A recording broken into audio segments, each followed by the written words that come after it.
Alrighty, so back again. We're going to continue exploring Cinema 1, The Movement Image by Gilles Deleuze. Thank God, once again, I'm joined by Christina, because otherwise I'd be doomed. So Christina, who the hell are you? Oh, I'm Christina L. Burke. I'm a third-year PhD student at the Center for the Study of Theory and Criticism. My work specializes in the relationship between cinema and philosophy, particularly French New Wave cinema and French philosophy of that time period. Godard is really my person, and he informs a lot of what I do. But these books have also been very important to me over the years. I'm also a writer. I wrote a screenplay. I've been involved with filmmaking in the past. I have a great Twitter account you should all check out, at Cello Burke. Same on Instagram. And hey, if you're in London, hit me up on Lex. Nice. Cello Burke, like the instrument. Yeah, like the instrument. It's an easy enough handle to find. Like, not like mine. Theory _and_ philosophy. No, I wanted something that had a real catchy ring to it. I knew that. It was going to blow up someday, so that's... We're going to help you get you there. Yeah. So where are we now? We finished talking about montage. We finished talking about montage. We got through the first 3 chapters of the movement image. And so this is a good place to start. We're at the second commentary on Bergson. Okay, good. Yeah. And so this starts off, we're gonna dunk on phenomenology. I mean, we wouldn't be Deleuzian if we didn't dunk on phenomenology. Exactly.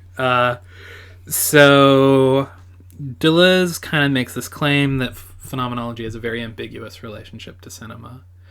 The only sort of, I guess, major phenomenological thinker who talked about cinema was Merleau-Ponty. Yeah. And that's very briefly. It's like one lecture.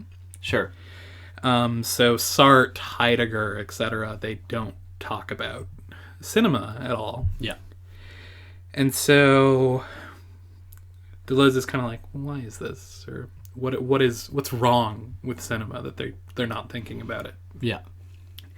And so it's because phenomenology favors this idea of sort of natural perception or embedded perception, that consciousness sort of exists in an embodied human form, and then cinema is sort of a secondary way of looking at the world. It's like a supplement to consciousness. And so in phenomenology, movement is something that happens right to the conscious being. Yes. And so consciousness becomes this kind of emission. Yeah. It's centered in the body, and then it's directed out at things. Intentionality, Husserl, all that stuff. And these things are out there just for us. Yes. Like this magical natural world that exists out there, and we just consume it. It just comes to us, magical beings, and that's it. Yes. For Bergson, and I think this jives with Matter and Memory, though I could be wrong, cinema, as we remember from the discussion of creative evolution, cinema kind of has the same failing as what the phenomenologists would call natural perception. So it takes shots of the world. Right, yeah. But in Deleuze's reading, where cinema is a movement image, movement images and matter kind of become the same thing. And right. Everything is a movement image. So consciousness is its own form of movement image. Everything is all these endlessly proliferating images. And the quote there, the Bergson quote, is like, everything is... Consciousness is consciousness of everything? Or... All consciousness is something. All consciousness is something. Okay. Yeah. So the phenomenology version is all consciousness is consciousness of something. Right. Okay. Yeah. And then for Bergson, all consciousness is something. Yes. Yes. And so what we get here is light isn't something that comes out of consciousness directed towards the world. Everything kind of emits its own light. Yes.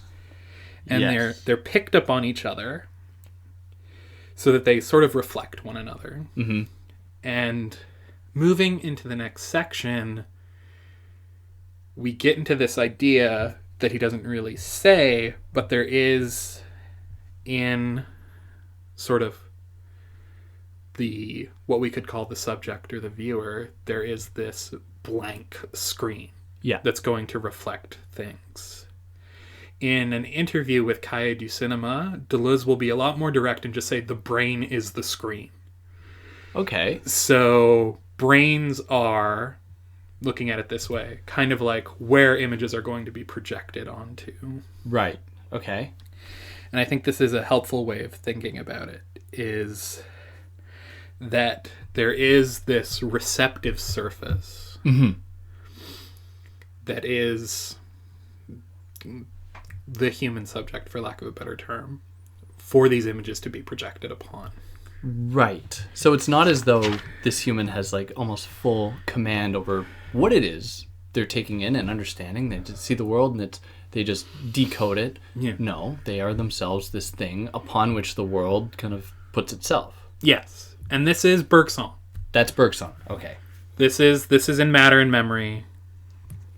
He says a very similar thing, that there is the image which consciousness is, yes, that takes in and reflects all these other images. Right.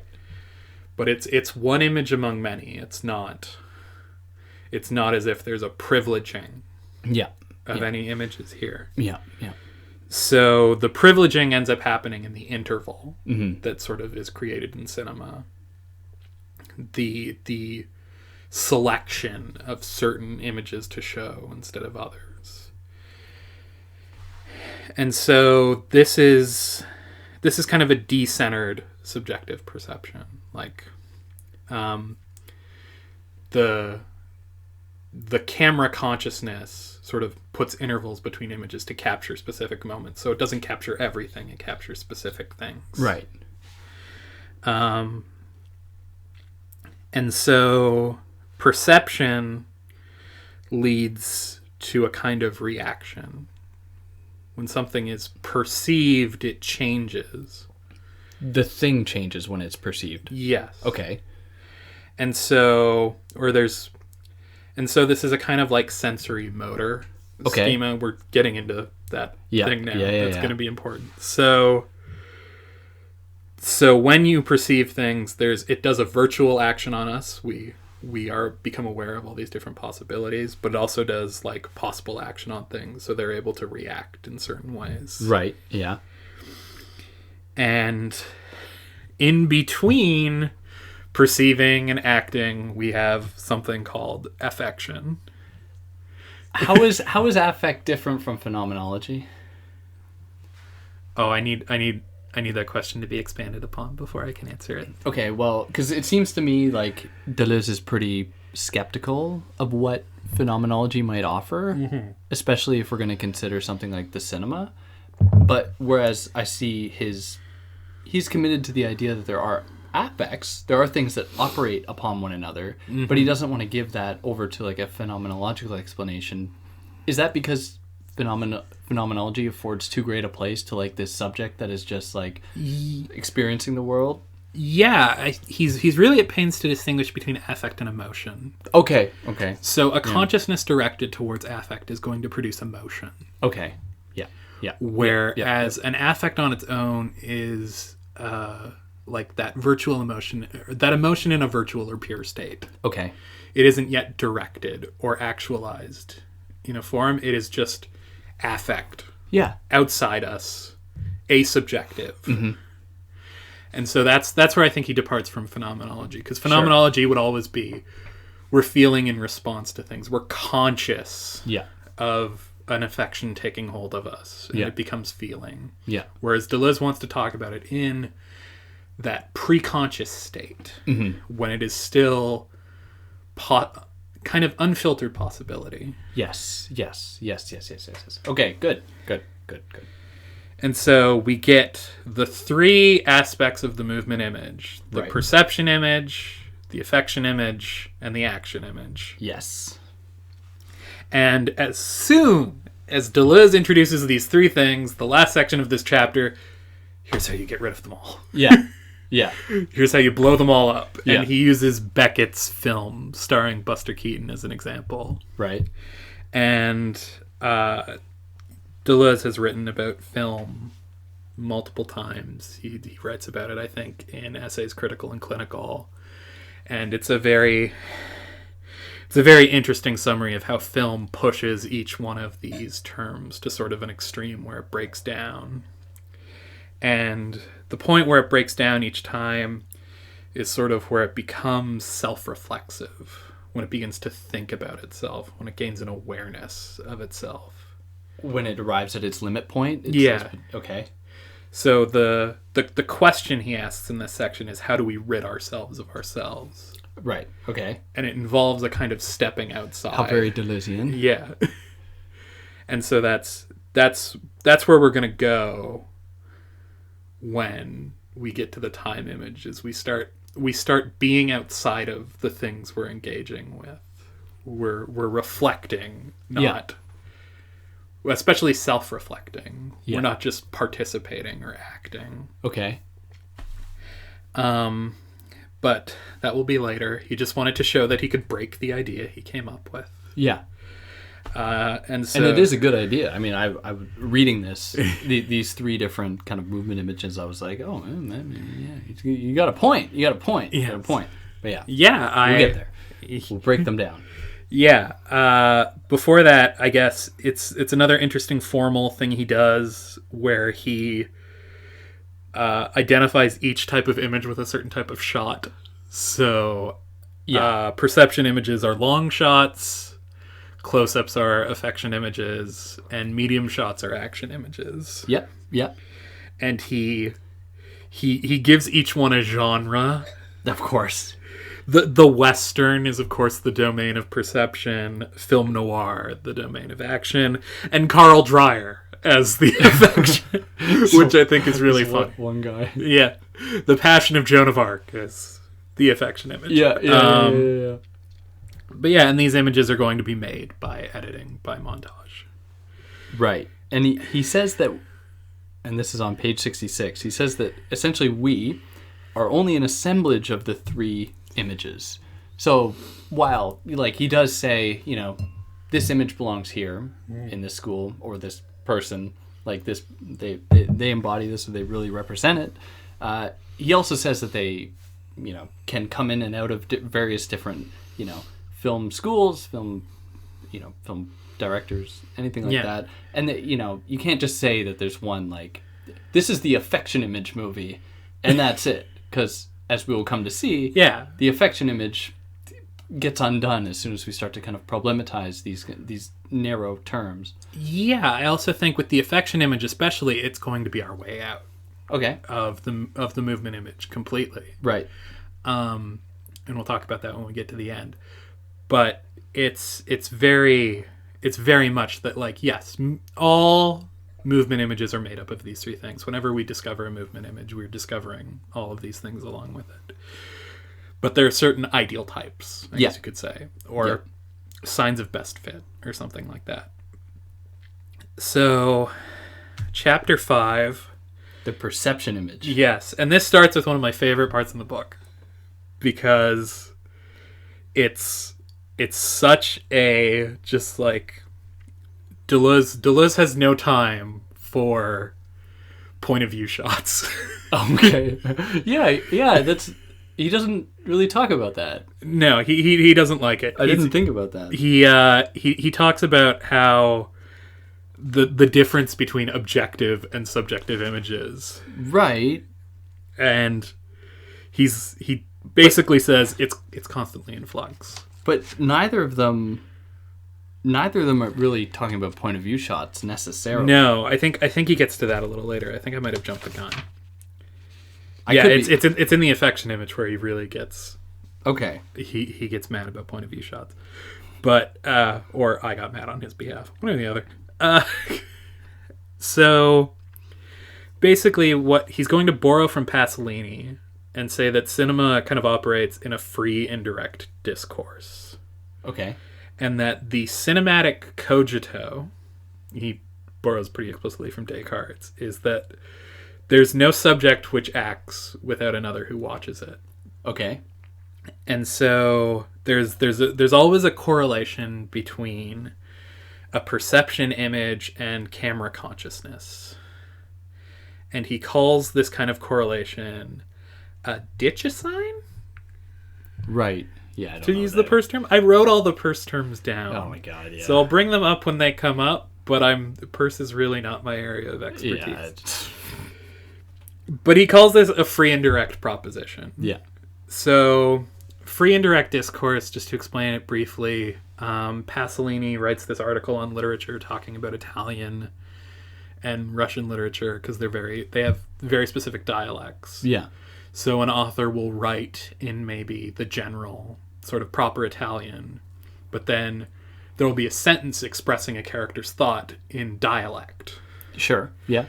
So the narration moves from the kind of official language to the dialect. Yeah. Okay. And thus the narration itself is never fixed. Okay. It's free and indirect. It can be Yeah. objective and neutral, or it can be subjective and being spoken in the local sort of dialect And to they express something. Fold into one another. And sure. And so Pasolini tries to apply this sort of idea to film. Yeah. In that, yeah, there is these kind of neutral or objective sort of shots, but then something happens along the way that will express a very specific thought or feeling. And I think the essay by Pasolini is called The Cinema of Poetry. Okay. And he talks about Godard and Antonioni and how they both do this in different ways. Yeah. So that's where Deleuze is getting this from, and where he's sort of grounding his, like, okay, perceptions, they're free and indirect. Yeah. They're not subjective or objective. Let's stop trying to do that. And there's another term he uses, semi-subjectivity or semi-subjective. I don't know if that is the antidote or the way that he wants to imagine them. I think that's probably it. Okay. Too, because like the free indirect, what is it expressing? Is it expressing the character, the author, or right, the camera? Yeah. And it's sort of like we can never pin it down. We can never say this shot is subjective, this shot is objective. Sure. Yeah. It's always sort of in flux. So it's from here that we go to French Impressionism and German Expressionism as two poles of the subjective, but pushed to different extremes. Yeah. And here's where we get the liquid turn. The liquid turn. Yeah. Yes. Water as the ideal site of rhythm. Liquid perception. Yes. And so he starts talking about this opposition between land and sea. Yeah. That French cinema particularly has. And so this just makes me think of Jean Vigo's film L'Atalante from 1932. I don't know it. Might be L'Atalante. It's French. I think I made it Italian. But yeah, it's about this couple that gets married, and one of them is a sailor on the ship, so the wife has to learn to live aboard this boat. Right. Okay. And there's sort of these eccentric sailors, and there's this conflict between she's from land, but she has to learn this new way of life at sea, and it seems very lawless and disorganized. And right. It's a very sort of sweetly romantic film, but it definitely captures this liquid perception. And the other way he kind of described that, in contrasting it to land, was that on land you could be relatively motionless, whereas on the sea you can't be. And he describes it where on land you can go from being motionless in one point to motionless in another point, whereas in the sea you're always in movement. You might go to another place, but at that place you're always still going to be in movement because you're still rocking on the waters. Yeah, exactly. So like the movement determines the point, as opposed to points being determined by movement. Yeah. And so he calls this another purse. A room or a realm. I don't know how to say these purse words. How do you spell that one? Reume. Maybe? Yeah. I guess that's like a flu. It not spelled that way. It's all right. Yeah. Any native French speakers, don't laugh at me too hard. But yeah, this is a flowing perception. And he's going to call it molecular, not molar. Oh, For all you Deleuze heads, Yeah, he brings the terminology in. So for those that don't know, there's a distinction between the molar and the molecular in Deleuze, where, to put it really quite simply, the molar corresponds to big things, and the molecular corresponds to small things. So the molar might be, I don't know, a man or woman, whereas the molecular might be like the possibilities afforded to each in their own subjective potentialities. Do you have a better way to put that? Oh, no, that sounds good. Okay, yeah. So there's a difference there. Yeah. So this is why he's excited about the molecular. And yeah, so from there he goes back to Vertov, and he talks about the I in matter, and how this creates sort of perceptions that are incommensurable to the human eye. Right. And he also starts to put intertitles on images so they become ideograms. And so these interruptions transform movement. The camera can go anywhere in Vertov, so it's like in one shot in Vertov, it looks like the cameraman is standing like on top of a beer glass and they're microscopic. Okay. Yeah. So it's very much like the camera is now just it's capable of going anywhere there's matter. Yeah. The camera can occupy that space. Yeah. And so he's going to call this a gram, a purse term I can finally pronounce. A gram. Yeah. Or sort of gaseous perception as opposed to the liquid perception of the Gaseous. Yeah. Like gas. Yeah. And from here, from Vertov, he uses Vertov as he basically says Vertov is the inspiration for all avant-garde cinema. Okay. And he brings up the American sort of avant-garde. So we can think here of people like Maya Deren, Stan Brakhage, Hollis Frampton, Right. these kinds of people. Yeah. Stan Brakhage, he's just putting stuff directly on film. He's like putting dirt and moth wings directly on the film wings, strip. Yeah. Did he do the eye thing too? Who did the eye with the eye cutting the eye there? Oh, that was the Surrealists. Never mind. Yeah. What was it called? Mothlight. Mothlight. Yes. Yeah. And yes. Brakhage would also just paint directly on the film strip. Right. And stuff like that. Yeah. And Deleuze just has this point where he's like, well, so when Vertov was doing all this was like Vertov's ideal form of communism. The proletarian eye that becomes one with machinic space and all that stuff. Right. But the American avant-gardists aren't communists. So what are they trying to invoke? Sure. Yeah. Drugs. That's the answer. That's the answer. Drugs take the place of communist utopia in the avant-garde. Wow. So it's still gaseous perception. The camera can emerge from all matter. Yeah. But now it is because of LSD that it teaches us that we can have this experience. This is one of the parts of the book where I just rolled my eyes really hard and said, okay, you can certainly think that. I like to think there was more to Brackage's creative practice than... Yeah. I have it in my notes. It's drug-like. Yeah. In that it reveals molecular intervals. The things that can only be revealed when you're high on LSD. Yeah. You see the connections that were otherwise not there. Yeah. But yeah, that's the perception image is drugs. Drugs. All right, then the affection image. Yeah, so faces and close-ups. Faces and close-ups. Yeah.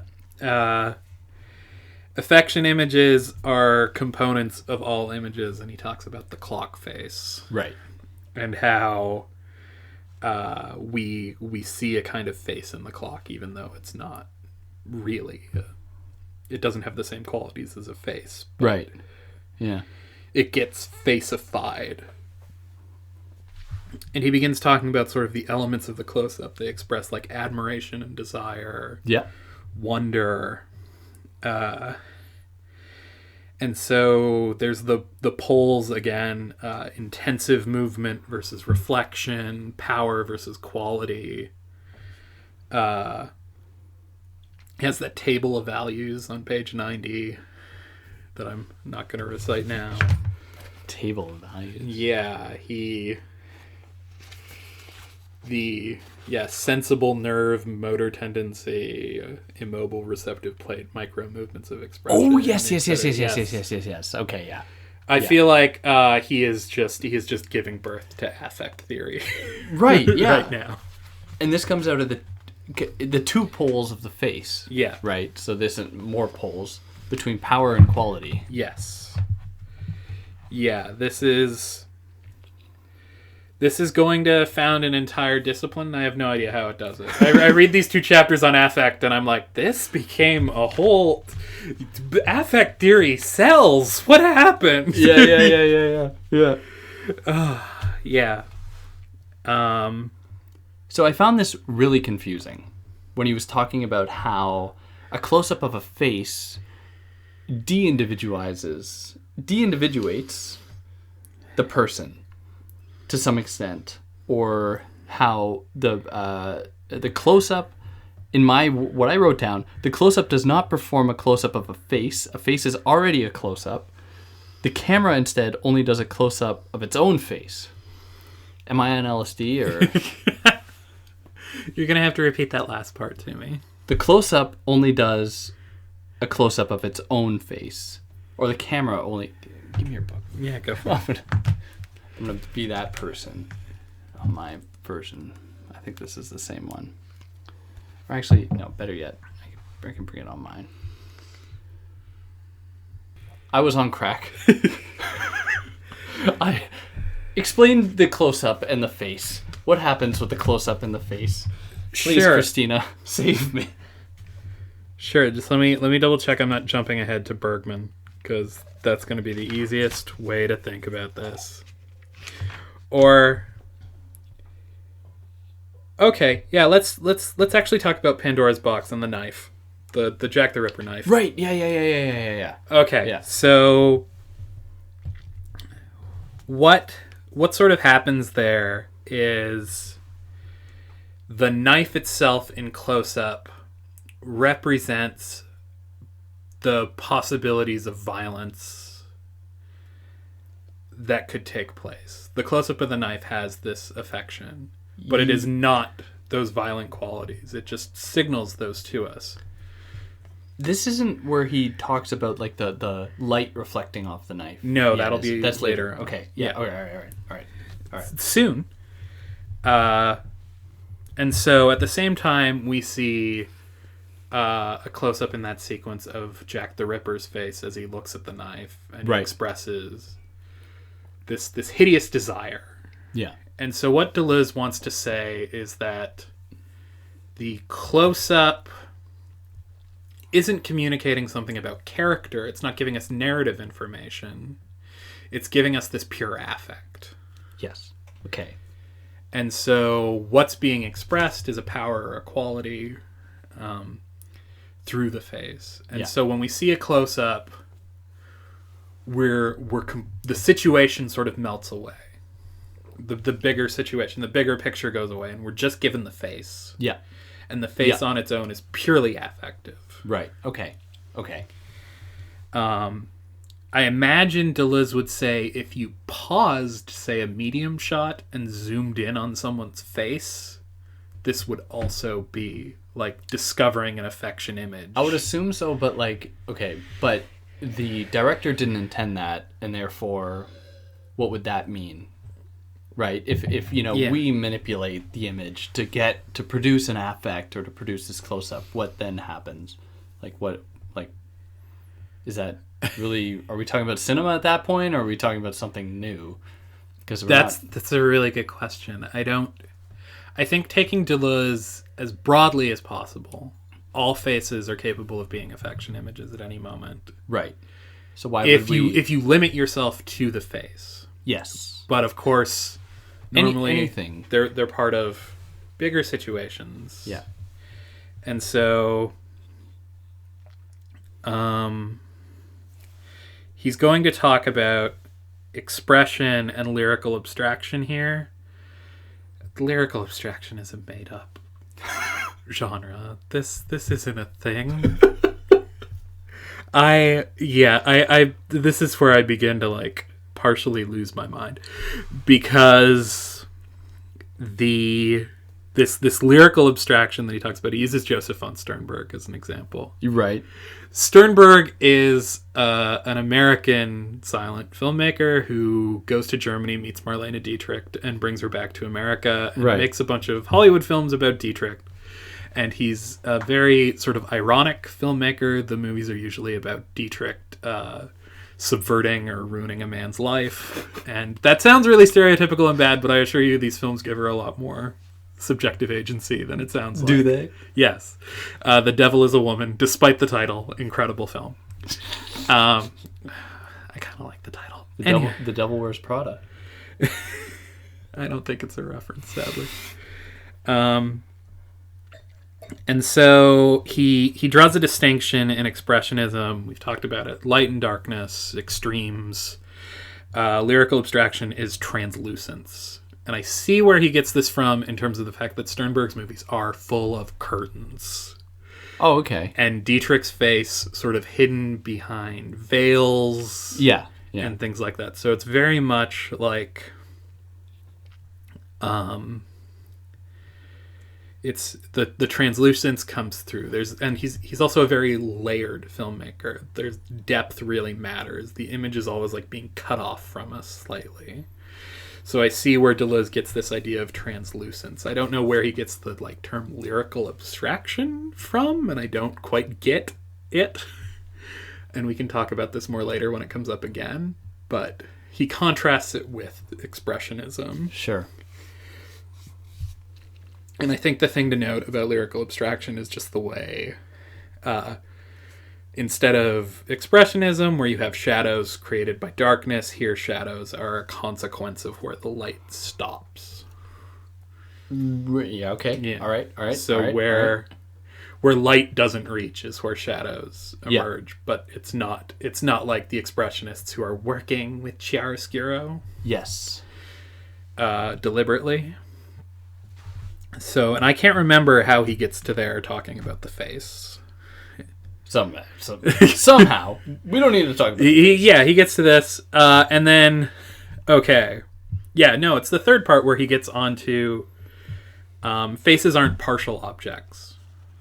They're pure affects. And we talked about this a little bit already. So... He's basically saying that this is where he gets really against what in the North American Academy we'd call Suture Theory. What is that? So Suture Theory essentially derived from the idea of point of view shots. It's that our sense of illusion or the imaginary coherence of a film is determined by making sure that something is always being looked at by something else in a film. Okay. So if we see an image of a landscape, the next shot should be of a character looking at that landscape. I see. Okay. And so their gaze, knowing what they were looking at, sutures or closes off the fact that these are two separate images and creates the illusion of continuity. Sure. Okay. But what Deleuze wants to say with the face is that shots aren't partial objects. That face is actually a whole that expresses something. It doesn't depend on the image that came before it. Right. And so he's rejecting this necessity of suture. For him, editing on its own produces the whole. You don't need to create this imaginary illusion of looking. Right. Yeah. Just to do my purse cataloging, these close-ups are going to be called icons. Right. And there's two kinds, icons of feature and icons of outline. And we talked about this when we talked about sort of the abstraction of affection images, how they're separate from the situation. And this, I think, we need to talk about, or we should address, firstness and secondness. Yes. What the hell is that? And eventually thirdness, but... It's the thirdness is the real twist that brings the whole book together. Right. So, firstness is what is new in experience. Okay. So it's powers or qualities considered for themselves, the category of the possible, expression, not actualization. So, the knife of Jack the Ripper isn't murder, but it expresses murder Right. as an affection. It expresses violence and death. Yeah. And so that knife that expresses violence and death is indeterminate of any space-time. Right. It's not a metaphor. It's not it's not part of a cinematic utterance. Just that image of that knife expresses these qualities. Right. Yeah. And so that is firstness. So secondness will be when we get to situations and things that participate in those. And I think I'll save Actions the and- explanation of secondness to when we get to the action image and he defines it more thoroughly. Right. Okay. But yeah, as long as we know, firstness, close-ups separate from the space-time situation Right. to which they belong. Right. And in his terms, he says, the affection image is, quote, abstracted from the spatio-temporal coordinates which would relate it to a state of things. Yes. On 97. In Yeah. case anyone- So affects are virtual, to put it in the most direct Deleuzean way possible. Perfect. And I think that's what draws a lot of people to them, if I had to guess. To perception image? To affect. To affect, okay. Just as a field, Yeah. is that affects are a way to talk about not just emotions, but possible emotions and invocations Right. and Yeah. how these things are formed. Because they're always grounded in a thing. Yeah. We never experience pure affect. Yeah. Affects always arise from things, but Yeah. they're in things out there. Mm-hmm. And so I think that's where a lot of the appeal lies. So then we get into the any space whatevers. And chapter 7, the next chapter on the affection image, is, okay, just repeating kind of what we've been over. Faces are virtual conjunctions. Medium shots relate to a state of things as opposed to the close-ups. Yep.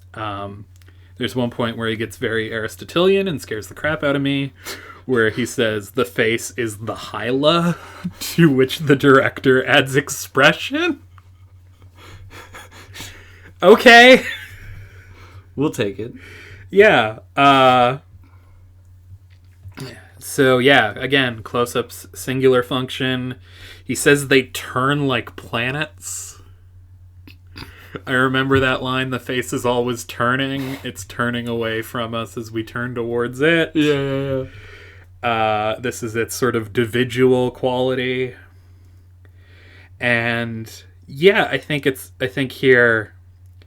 Just this is Dreyer's The Passion of Joan of Arc. Like right. This film is about those close-ups of Maria Falconetti as Joan of Arc is tortured and interrogated, and the whole film is her just expression, her face as she endures this, right. and what her face presents to us.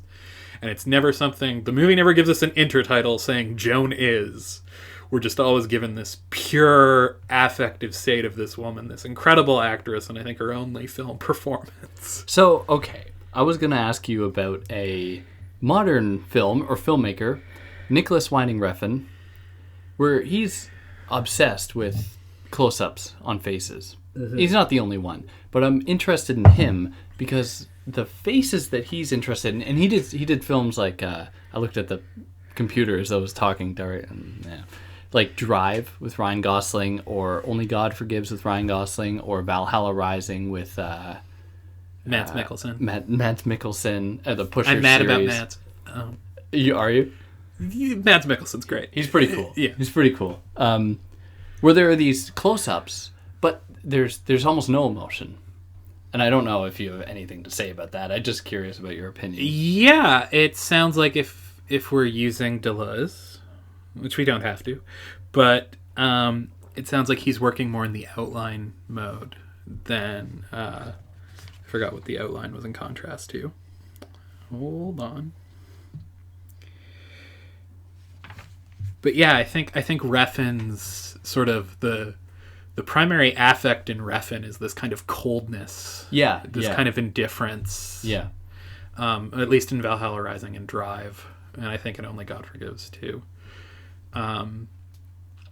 He's always trying to sort of show a pure sort of indifference which these characters have to the world, that they're very, especially in Drive and Valhalla Rising, the characters are kind of only good at one thing. Yeah. And so they lack a kind of emotionality, and it's that sort of misery I think Refn wants to try and... But even abstract. He relies on the close-up to convey that lack of affect, almost. That lack of... Well, affect and emotion being separate. But certainly a lack of emotion. Yeah, he relies on the close-up, I think, to... If we look at Refn's work as a whole, it's very brutal and nihilistic. Yeah. And I think his close-ups are also kind of brute and nihilistic. Yeah. Too. And I think so there's... In Refn, the action is the realization of that kind of brute nihilism that's captured in these faces. Yeah. That would be the Deleuzian way to sort of read it. Okay, cool. I just wanted to ask that. Yeah, that's fine. So yeah, any space, whatever. Bresson's the example he uses here, and this is perfect. Bresson's films, like Pickpocket, are all about close-ups of hands, not close-ups of faces. Sure. So hands reaching into people's coats, things like this. And the other thing about Bresson is that he never uses establishing shots. Right. So you're just put into a scene, and you're given fragments of the space, but you never see the whole picture. You never see the entire space, unless there's like a long shot or something. But you're never given the geometry of a place. And so this creates any space, whatever, where Deleuze uses the term qualicine from Peirce again. As like each space, each location becomes sort of singular in this way, and also becomes sort of affective. And so in the third section, he's going to talk about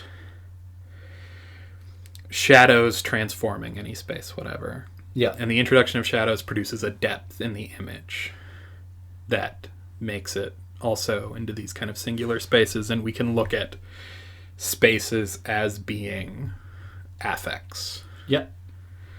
And so he returns to lyrical abstraction again. He talks about the affect in these films as being faith, and he talks about Sternberg, Bresson, and Dreyer. This is insane. This part drives me nuts. This is where I stopped reading this book before, because I was like, these three filmmakers are not similar. Yeah, they have nothing in common. Dreyer and Bresson, they're both religious. You can group them together. What is Sternberg doing here? Sure. He's making... I mean, I'm saying sure. I have no idea, but I'm taking your word for it. Sternberg is making these romantic misadventures. Okay. With a keen sense of irony. Bresson is making films about spiritual emptiness, and Dreyer's making films about the difficulty of faith. Like, one of these is not like the other two. But how does he justify bringing them all together? So he gets to this idea from Pascal and Kierkegaard of choosing to choose. Okay. And this idea is really fascinating to me, that all the characters in these films are confronted with being capable of choices or not making choices and just trying to go with the flow. Okay, fine, but like, why would you stop the list there? I feel like any number of these other directors that he's mentioned could then fit into that. I think it's because these are the central thematics of their films. Sure, okay. Though you could make the argument that this is a perennial sort of issue Yeah. philosophy and things. Like he goes through the history of it. Pascal, Kierkegaard, they have a very religious notion of choosing to choose. Pascal has the wager, Kierkegaard has faith in the absurd, but then there's also the sort of atheistic version, which is Sartre. Yeah. And Sartre's radical freedom, the bad faith, the waiter isn't a waiter. He's someone who chooses to be a waiter. And if he says, no, I am a waiter, then he's wrong. He's in bad faith. He's mistaken about his essence. So what brings these filmmakers together is their choosing to choose. Right. Their characters coming to this moment where they become aware of their ability to make a choice and sort of renew themselves in their choice over and over again. And they can only do this in the sort of abstraction of any space, whatever. Yeah. Where each space has a quality of the new. Sure. Yeah. There's a possibility afforded to this setup as opposed to these previously these privileged spaces that were relatively fixed. Yeah. Like, you were here and that's where you were. That's it. You're stuck. Yeah. That's why he groups those three filmmakers together. I still think it's nuts. I wouldn't put Sternberg with Bresson and Dreyer. I'll take your word for it. I just can't wrap my head around it. He talks a little bit about color images. Then he uses the famous Godard quote when Godard came out with his film Pierrot Le Fou in 1965. Everyone said this movie's so bloody, and Godard said, no, it's not blood, it's red. I mean, he's right. There was probably no blood. Yeah. There was no blood. It's red. And so, yeah, color has this sort of quality, and he gives a couple of examples. Vincent Minnelli's sort of musicals, which have these very dreamlike quality. The ending of American in Paris, which is completely ripped off in the recent movie La La Land. Okay. The ending of that movie is just taken from An American in Paris, basically. Oh, really? The big sequence at the end, yeah. But when she sees him playing. Yeah. Okay. But yeah, there's these sort of dreamscapes of impossible technicolor in these dances that take place within them. Yeah. And then Antonioni, on the other hand, is going to make movies like Red Desert and Zabriskie Point, which takes place in a desert. Takes place in Nevada, I think. Arizona, something like that. Where the space is color, but it becomes empty color. It's just deserted, empty space, but still colorized. And our purse term here is going to be qualicine, or qualicines of deconnection and emptiness. Qualicine. So we're again at another limit of the movement images. These empty any space whatevers. Right. And he makes reference, and as good Canadians, we should make reference to the work of Michael Snow. I don't know. Canadian avant-garde filmmaker. He made films like Wavelength, which is a 40-minute slow zoom into there's a painting on the wall in an apartment, and the camera starts from really far away, and it just slowly zooms in. It's 40 minutes long. Yeah, because there's things happening in the apartment. Like, people show up, they have conversations, a murder might take place. You're never really sure. But the focus is always on this painting. This painting is you get this painting of waves that it gets gradually closer and closer towards. Wow. And then his other famous one is La Région Centrale, or the Central Region. Yeah. Which he kind of put this rotating camera in the middle of nowhere and just kind of filmed a bunch of the surrounding landscape. And it's very long and difficult to watch. Oh, I bet. No editing. They didn't try to make it interesting or anything. I think he might have edited it, but it doesn't help. The editing doesn't help. So yeah, these are Michael Snow spaces, pure any space. I think I've heard of that. Yeah, the animal one or the nature one. Yeah. Any space whatevers. Sure. Yes. So these are the two poles of the affection image: any spaces, whatevers, and faces. Right. And both of them have affective possibilities, and the any space whatever is going to be what launches us into the time image later on at the end of the book. The transformation of sort of all space into any space whatever. Right.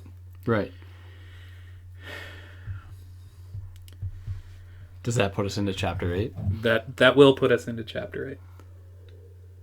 The liminal space between affect and affection and action? Yes, the impulse impulse image. Right. So yeah, this is where we get into, and I had trouble with the originary worlds. Holy God, what the hell did that mean? Yeah. Tell me about it. Okay, so let's see if I can get there. Yeah, okay. This is a point where he gets very religious. Yeah. And he starts talking about the world of Cain. Right, yeah.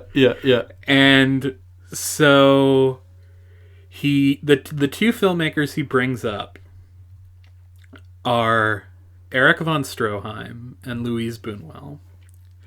Right. Stroheim was he started his career as an assistant to T.W. Griffith, and then in the 1920s he made a series of silent films, and he's typically regarded as a realist filmmaker. His most famous film is Greed, which I believe the original version of the film ran for something over 13 hours, and it ended up getting chopped down to 2. Holy God. And I think the currently restored version of it runs about 4.5. Wow. But he was very meticulous about everything in the film. He wanted to shoot a scene in the desert at the end of the movie, so he actually dragged his actors and crew out to Death Valley in the scorching heat to shoot the scene.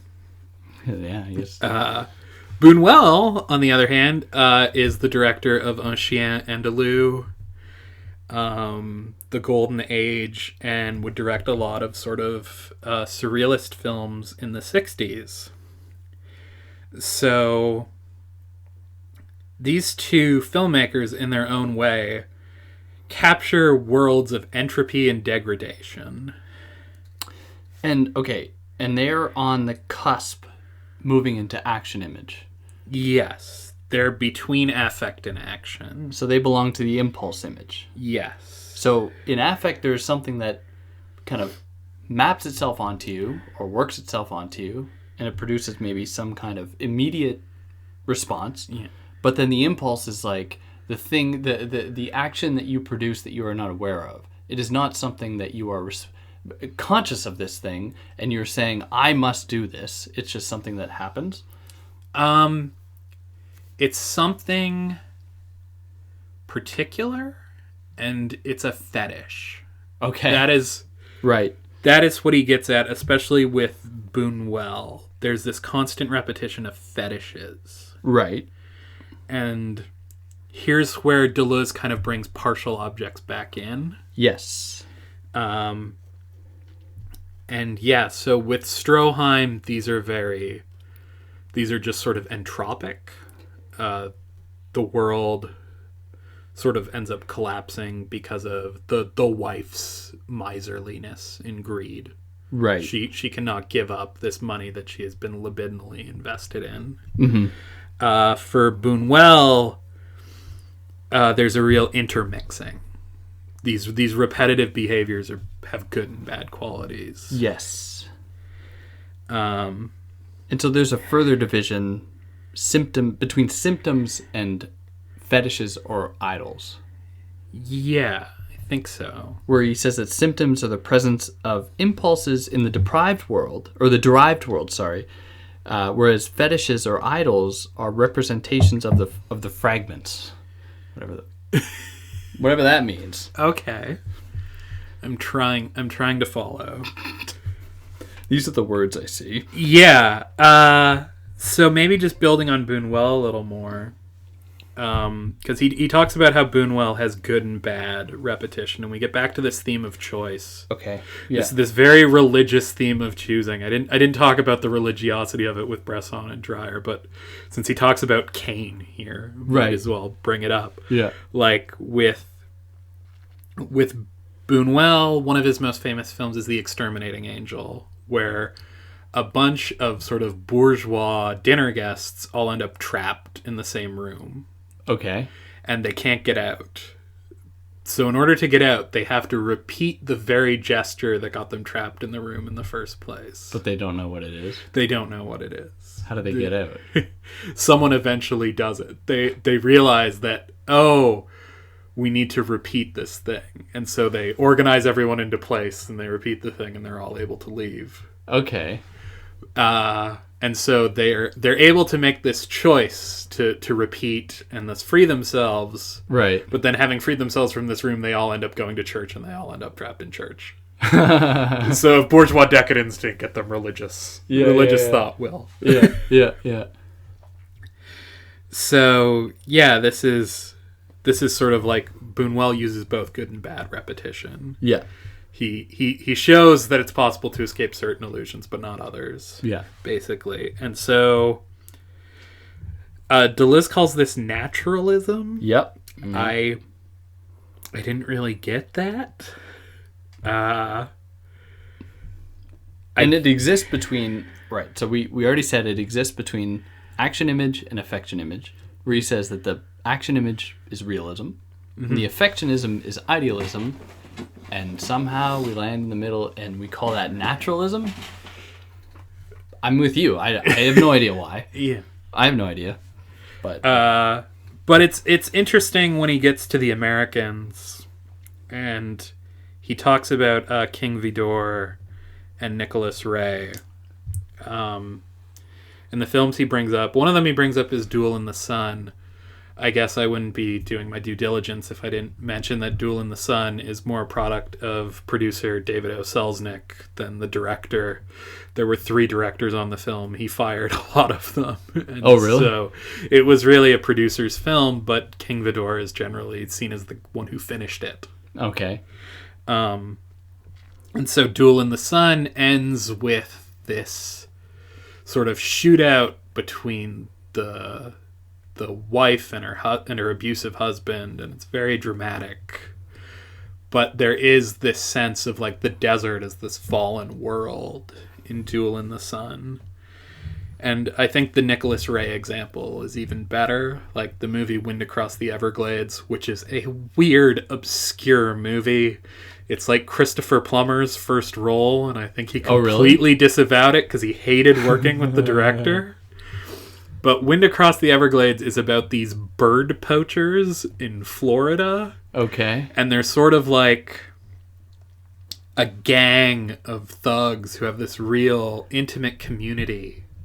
With poaching birds. On the edge of the society, they're poachers. And so the ranger responsible for stopping them, played by Christopher Plummer, of course, enters into their society. And he sees kind of the camaraderie and the friendship of them all. Yeah. And then he sees the life in this fallen world. Okay. But in the bird poachers. Yes. And then he has to take the leader out, and he has to bring him back to society and bring him to justice. Okay. But in that kind of degraded society, there is this kind of space of like pure possibility. Yeah. That exists, a place outside of the norm. And I think that's kind of, to me, the most illustrative thing of like the world of Cain, or this originary world, this world without kind of symbolic structure. Yeah. Yeah. And I think that's the best example of it. I'm not sure if you had any other thoughts on this chapter. I do not. I do not. I was very much lost. Okay. Yeah, this chapter is strange. I I couldn't get my head around the naturalism thing. Yeah. And I couldn't. It didn't help because I'm not familiar with either of these directors. So like Buñuel, I was like, no idea. Power of repetition in the image. Sure, I guess that's a thing that I can applaud. Yeah. The only Buñuel film you'd probably be familiar with would be Un Chien Andalou, which is the eyeball slicing. Oh, that's Yeah. But I don't see how that applies here. I don't see how. Do you remember how Un Chien Andalou ends? Maybe. With the two lovers buried on the beach? I'm having memories of that, yes. Okay, yeah, I think there is a bit of the degraded world there. But it is a very, surrealist film, and the images don't necessarily follow from one another, whereas like later Buñuel films are a lot more coherent. Right. All right, well so that'll put us into the next chapter, but we'll stop this one for now. Yeah. All right, well, great. Okay, great. So, if anyone listened this far, good on you. If You're doing great. Keep going. We're going to get there. If you have any comments, you know how to leave them. Obviously, we'll do our best to get back to them. And you can find Christina at Cello Burke on Instagram and Twitter. And Lex. Hit me up on Lex. And Lex, if you're in London, Ontario, Canada. Yeah. Not London, UK. I wish. No, not the good one. But okay, great. All right, great. See you next time.